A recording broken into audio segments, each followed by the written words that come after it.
The calendar flips, the leaves fall, the stores fill with turkeys, parades, and early Christmas lights. November arrives like a soft drumbeat, quiet, familiar, and full of tradition. But beneath the surface of football games and pumpkin pie, something deeper is happening. Something most Americans never notice. Because November isn't just about Thanksgiving, it's also National Veterans and Military Families Month, a time set aside to honor the men and women who've worn the uniform and the families who have borne the weight of their service.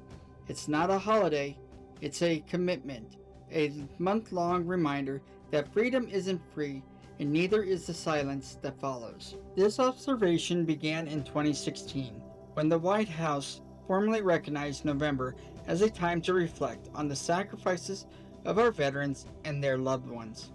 It's not just about those who served in combat. It's about every spouse who packed up and moved again, every child who grew up with an empty seat at the table, and every parent who answered the door with a prayer in their throat. Across the country, ceremonies are held, flags are folded, and stories are told. But too often, they're drowned out by the noise of the season. We remember to be thankful, but we forget who made that gratitude possible. Veterans Day comes and goes.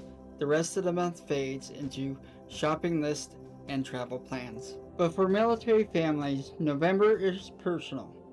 It's the month where memory and mission collide. It's the quiet pride of a Marine's mother who sits worried about her son when he's deployed. The steady strength of a Army soldier's wife who knows how to pack a home in under 48 hours. The resiliency of a Navy's child who learned to say goodbye without crying. The silent grit of an Air Force dad who watches his daughter deploy with the same wings he once wore. The anchored faith of a Coast Guard spouse who waits through storms and silence.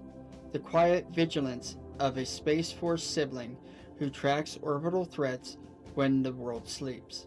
And every veteran, whether boots on the ground, ship at sea, or satellite in orbit, still stands proud, not for the glory, but for the mission they never stop believing in. These aren't just support roles. They're acts of service in their own right. And every November, they carry the weight of the uniform without ever wearing it, shouldering the silence, the sacrifice, and the strength that never made it into the headlines, but always lived in the home. So this November, don't just pass the gravy, pass the memory, pass the honor, pass the story of what it means to serve and what it means to wait. Because before the feast, before the football, before the flag was ever folded, there was a family behind the uniform and a nation that owes them more than a passing thank you. The weight that veterans and military families carry each day is not light, and for 1 month, we should be willing to shoulder the same pride, commitment, and dedication they carry every day. Happy National Veterans and Military Families Month. This has been Doberdin History, where legacy is told one story at a time. See you next time. If you liked today's video, give it a like. Subscribe and hit the bell so you don't miss what's next. And thanks for being part of Doberdin History, where history is remembered even if others have forgotten.